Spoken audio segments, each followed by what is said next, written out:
Et aujourd'hui, un certain nombre d'activités se sont tenues dans diverses régions de la Chine pour commémorer le 70e anniversaire de la victoire dans la guerre de résistance à l'agression américaine et d'aide à la Corée. Une cérémonie commémorative s'est tenue dans la ville septentrionale chinoise de Shenyang, où des fleurs ont été déposées sur le monument aux martyrs, en mémoire de ceux qui ont sacrifié leur vie pendant la guerre. Ces derniers jours, des dizaines de milliers de personnes ont visité la salle du souvenir à Danton, dans la province septentrionale chinoise du Liaoning. La salle du souvenir contient plus de 20 000 reliques culturelles liées à la guerre.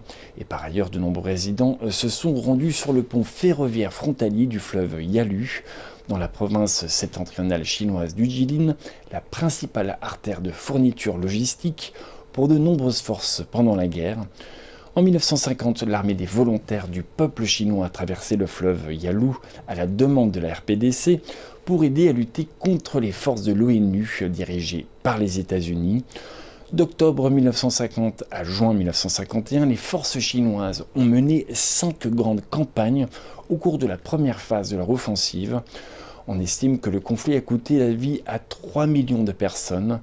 Bien qu'une trêve ait été signée en 1953 par la RPDC et la Corée du Sud, les deux pays restent de fait en guerre.